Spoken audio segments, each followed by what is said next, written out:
कहानी की शुरुआत में हम मैडी नाम की एक लड़की को देखते हैं जिसकी उम्र 35 साल होती है। दरअसल मैडी की मां ने लोन पर घर लिया होता है, लेकिन अब उसकी मां इस दुनिया में नहीं रही है और उसके पिता उससे अलग रहते हैं, इसलिए मैडी को अब घर का लोन चुकाना पड़ रहा है। मैडी पैसा कमाने के लिए रात में उबर ड्राइवर के रूप में काम करती है और दिन में पार्ट टाइम एक बार में काम करती है। लेकिन आज उसकी गाड़ी उसके घर से एक सरकारी कर्मचारी जब्त करने लगता है, क्योंकि वो इस बार घर की किस्त नहीं भर पाई थी। इसलिए वो सरकारी कर्मचारी उसकी गाड़ी ले जाने लगता है, लेकिन ये सरकारी कर्मचारी मैडी का एक्स बॉयफ्रेंड होता है, इसलिए वो उसे मनाने की कोशिश करती है ताकि वो गाड़ी ना ले जाए। अब मैडी उसे फुसलाने के लिए कहती है, मैं तुम्हें अभी भी पसंद करती हूँ। लेकिन तभी वो सरकारी कर्मचारी मैडी के घर से एक आदमी को बाहर निकलते हुए देखता है, जिसके साथ पिछली रात मैडी सोई थी। उसे देखकर वो सरकारी कर्मचारी गुस्से में मैडी की गाड़ी लेकर चला जाता है। इसके बाद मैडी बार में काम कर रही होती है, जहां उसकी सबसे अच्छी दोस्त और उसका पति भी काम करते हैं। मैडी उन्हें अपनी परेशानियों के बारे में बताती है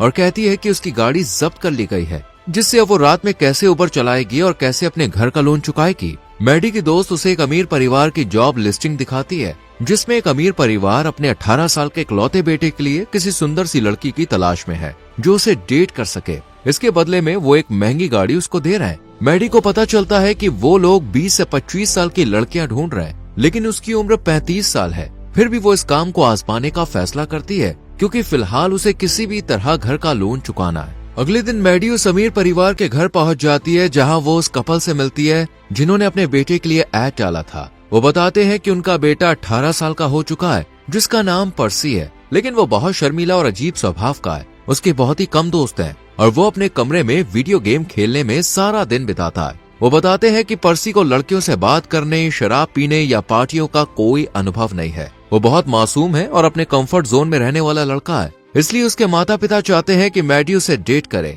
और उसका कॉन्फिडेंस बढ़ाए, ताकि वो प्रिंसटन यूनिवर्सिटी जाने से पहले स्मार्ट यानी कि सियाना बन सके। उन्हें चिंता है कि अगर उनका बेटा कॉलेज जाने से पहले थोड़ा खुलकर नहीं जिएगा तो उसकी पर्सनल लाइफ पर असर पड़ेगा। पर्सी के माता पिता किसी यंग लड़की को इस काम के लिए रखना चाहते थे, लेकिन मैडी उन्हें यकीन दिलाती है कि वो इस काम के लिए सही है। पर्सी के माता पिता उसकी बात मान लेते हैं और उसे पर्सी की गर्लफ्रेंड बनकर पर्सी को स्मार्ट बनाने को कहते हैं। साथ ही वो मैडी को पर्सी के साथ इंटीमेट होने के लिए भी कहते हैं और मैडी से कहते हैं कि हमारे बीच जो डील हुई है वो पर्सी को किसी भी हाल में पता नहीं चलनी चाहिए। इसके बाद मैडी अपने दोस्त के पति की गाड़ी उधार लेकर एनिमल शेल्टर जाती है, जहाँ पर्सी वॉलंटियर है। वो पर्सी को आकर्षित करने के लिए खूबसूरत ड्रेस पहनती है। मैडी कुत्ते को गोद लेने का नाटक करती है और पर्सी को कुत्ता दिखाने को कहती है। तब पर्सी उसे कुत्ता दिखाता है। फिर पर्सी मैडी को एक फॉर्म भरने के लिए अपने ऑफिस में ले जाता है, ताकि पर्सी जान सके मैडी को डॉग क्यों अडॉप्ट करना है। यहाँ मैडी फॉर्म न भरकर पर्सी के साथ फ्लर्ट करने लगती है।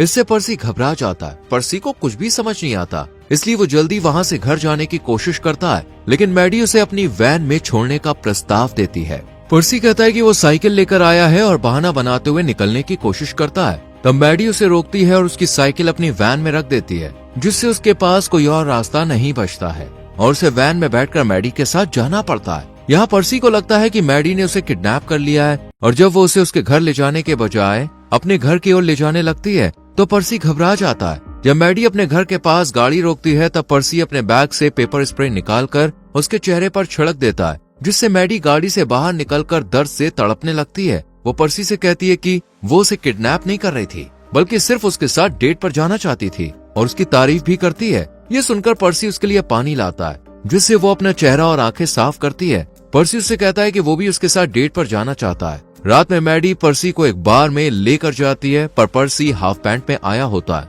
जिसे देखकर सभी लोग हंसने लगते हैं। फिर पर्सी और मैडी बात करने लगते हैं। पर्सी ड्रिंक नहीं करता है, इसलिए वो दोनों जूस पीते हैं। तभी एक लड़का आता है जो मैडी का एक्स बॉयफ्रेंड होता है। वो अपनी शादी की अंगूठी दिखाकर कहता है कि जब से मैडी मेरी जिंदगी से दूर गई है तब से मेरी जिंदगी बदल गई है और मैं काफी खुश रहने लगा हूँ। वो पर्सी को चेतावनी देता है कि वो मैडी से दूर रहे। इतना कहकर वो चला जाता है। मैडी पर्सी को बताती है कि वो लड़का शराबी था, इसलिए मैंने उसे छोड़ दिया। इसके बाद मैडी पर्सी को एक बीच पर लेकर आती है, जहाँ रात के समय कोई भी नहीं होता। मैडी पर्सी को कपड़े उतारने के लिए कहती है ताकि वो समुद्र में नहा सके, लेकिन पर्सी डर जाता है। तो मैडी उसके सामने ही अपने कपड़े उतार देती है और पानी में चली जाती है। मैडी पर्सी को भी बुलाती है। पर्सी उसे देखकर हिम्मत करता है और अपने कपड़े उतारकर पानी में चला जाता है। वो दोनों कुछ करने ही वाले होते हैं कि 3 नशे में धुत पर्सी की उम्र के लड़के और लड़कियां आ जाते हैं और किनारे रखे उनके कपड़े चुरा लेते हैं, जिसमें उनके बटुए, फोन और चाबियां होती हैं। मैडी उन्हें ऐसा करने से रोकने की कोशिश करती है,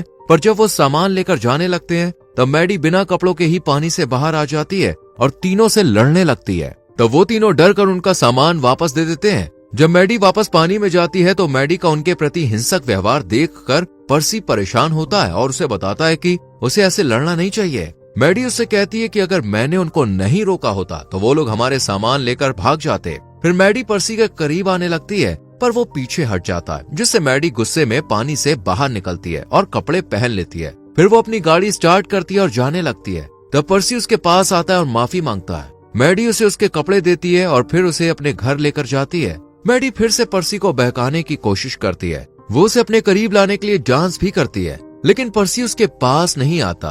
तब मैडी उसे भी ऐसा ही डांस करने के लिए कहती है। दरअसल मैडी चाहती थी कि उसकी जो डील पर्सी के पेरेंट्स के साथ हुई है वो जल्दी से खत्म हो जाए और उसे महंगी कार मिल जाए, इसलिए वो पर्सी के साथ जल्दी से क्लोज होना चाहती थी। पर पर्सी मैडी को पहले अच्छे से जानना चाहता था और उससे पहले उसके साथ इंटीमेट नहीं होना चाहता है। पर पर्सी पहली बार मैडी को किस करता है। इसी बीच मैडी की नजर पर्सी की पीठ पर पड़े छाले पर जाती है। ये देखकर वो उसकी पीठ पर लोशन लगाती है। पर्सी मैडी को बताता है कि तुम्हारे आने से पहले मैं घर में ही रहता था, क्योंकि मेरे दोस्त मेरा मजाक उड़ाते थे और मुझे लड़कियों से बात करने में डर लगता था। यही वजह थी कि मैं बाहर जाना पसंद नहीं करता था। मैडी भी पर्सी को अपने बारे में बताती है, जिससे दोनों के बीच एक कनेक्शन बनने लगता है। इसके बाद मैडी और पर्सी डेट करना जारी रखते हैं, एक दूसरे के बारे में और ज्यादा जानते हैं और उनकी दोस्ती गहरी होने लगती है। वो दोनों साथ में खेलते हैं, घूमते हैं और मस्ती करते हैं। धीरे धीरे पर्सी बाहरी दुनिया के प्रति खुलने लगता है। मैडी उसे जिंदगी के मजे लेना और खुलकर जीना सिखाती है। फिर उसी रात में दोनों एक शानदार रेस्टोरेंट में डिनर के लिए जाते हैं,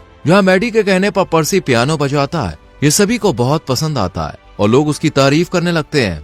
मैडी भी पर्सी की पियानो बजाने की कला देखकर बहुत खुश हो जाती है। इसी रेस्टोरेंट में पर्सी की मुलाकात उसके स्कूल फ्रेंड से होती है, जो उसे आज रात हो रही एक बैचलर पार्टी में इनवाइट करती है और फिर चली जाती है। मैडी उन्हें बातें करते हुए देखती है और अंदर ही अंदर थोड़ी जलन महसूस करती है। इसके बाद मैडी पर्सी को बताती है कि वो कुछ दिनों में ही इस शहर को छोड़कर चली जाएगी। ये सुनकर पर्सी गुस्से में आ जाता है और अपने दोस्त की बैचलर पार्टी में जाने के लिए निकल पड़ता है। मैडी भी उसके साथ कार में बैठती है और उसे रोकने की कोशिश करती है, लेकिन पर्सी अपने ड्राइवर को तेजी से गाड़ी चलाने को कहता है और ड्रिंक करना शुरू कर देता है। फिर पर्सी के साथ मैडी कार से पार्टी वाली जगह पर पहुंच जाता है। पर्सी गाड़ी से उतरता है और मैडी को गाड़ी में अकेला छोड़कर पार्टी के अंदर चला जाता है। पर्सी के पीछे पीछे मैडी भी अंदर जाती है, लेकिन वहाँ मौजूद लोग सिर्फ पर्सी की उम्र के होते हैं। वो सभी मैडी को देखकर उसे आंटी आंटी कहकर उसका मजाक बनाने लगते हैं, लेकिन मैडी इन सब बातों को नजरअंदाज करके पर्सी को ढूंढने लगती है। उसे पता चलता है कि पर्सी उसी लड़की के साथ एक कमरे में है जिसने उसे पार्टी में इनवाइट किया था। और मैडी देखती है कि कमरे का दरवाजा बंद है, इसलिए वो चिल्लाकर डोर खोलने के लिए कहती है, लेकिन जब वो दरवाजा नहीं खोलते तो मैडी जबरदस्ती दरवाजा तोड़कर अंदर चली जाती है। वहाँ वो देखती है कि पर्सी उसी लड़की के साथ बेड पर बैठा है, हालांकि उन्होंने कुछ किया नहीं होता।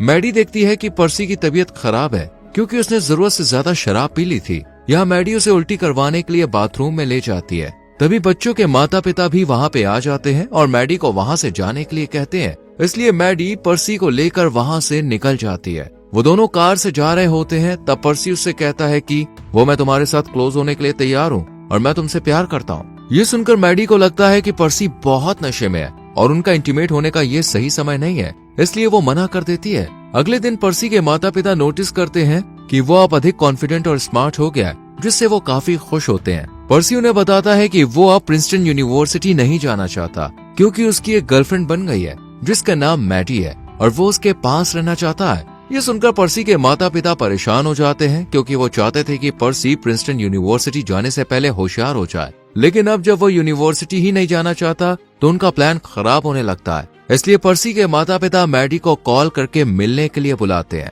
और उसे बताते हैं कि जिस काम के लिए उसे काम पर रखा गया था वो अब पूरा हो चुका है, इसलिए अब उसे पर्सी के साथ कुछ भी नहीं करना है और वो डील के हिसाब से महंगी कार ले जा सकती है। पर दुर्भाग्य से पर्सी अपने पिता की कार ड्राइविंग सीखने के लिए लेकर निकल रहा होता है, लेकिन फोन कार से कनेक्ट होता है तो वो उनकी बातचीत सुन लेता है, जिससे उसे मैडी की सच्चाई का पता चल जाता है। ये सुनकर उसका दिल टूट जाता है और वो विश्वास नहीं कर पाता कि जिस लड़की को वो अपनी गर्लफ्रेंड समझ रहा था उसे उसके माता पिता ने उसके लिए काम पर रखा था। अगले दिन पर्सी मैडी को अपने माता पिता से मिलने के लिए दोपहर के खाने पर बुलाता है। पर्सी के माता पिता उसके सामने ऐसा दिखाने की कोशिश करते हैं जैसे उन्होंने मैडी को पहले कभी देखा ही नहीं था। पर्सी भी ये जाहिर नहीं करता कि उसे पूरी सच्चाई पता है। तभी पर्सी के पास उसके दोस्त का कॉल आता है जो उसके साथ एनिमल शेल्टर में वॉलंटियर है। पर्सी घर से बाहर आता है और मैडी को दी जाने वाली कार को अपनी दोस्त के साथ जंगल में ले जाता है। पर्सी और उसका दोस्त मिलकर कार को धक्का देकर एक पेड़ से टकरा देते हैं, जिससे कार बुरी तरह से क्षतिग्रस्त हो जाती है। पर्सी ये सब इसलिए करता है ताकि वो मैडी के धोखे का बदला ले सके। जब पर्सी घर लौटता है तो वो मैडी के करीब आने की कोशिश करता है। मैडी मान जाती है क्योंकि वो सब कुछ खत्म करने वाली थी, लेकिन पर्सी मैडी के दिए धोखे से दुखी होता है, इसलिए वो रुक जाता है और मैडी से कहता है कि उसे सब कुछ पता चल गया है, उसके और उसके माता पिता के बीच क्या डील हुई थी। पर्सी बहुत गुस्से में होता है और अब मैडी को देखना भी नहीं चाहता है, क्योंकि मैडी ने उससे प्यार करने का नाटक किया था। मैडी उसे समझाने की कोशिश करती है कि उसने मजबूरी में ये सब किया, पर पर्सी उसकी कोई बात नहीं सुनता और मैडी यहाँ से चली जाती है। उसे अब पर्सी के माता पिता की दी हुई कार भी मिल जाती है, जिसको पर्सी ने ठोक दिया होता है। यहाँ पर्सी अपने माता पिता पर काफी गुस्सा करता है और उनसे कहता है कि वो उसे अपनी मर्जी से जिंदगी जीने दे। वो पहले की तरह ज्यादातर समय अपने कमरे में बिताने लगता है और वीडियो गेम खेलने में लग जाता है। वो मैडी के किसी भी मैसेज या कॉल का जवाब नहीं देता। उधर मैडी पर्सी के पेरेंट्स की दी हुई कार को रिपेयर करवा लेती है और पैसे जुटाकर अपने घर का लोन चुका देती है। इस खुशी में वो अपने दोस्त और उसके पति को पार्टी देती है,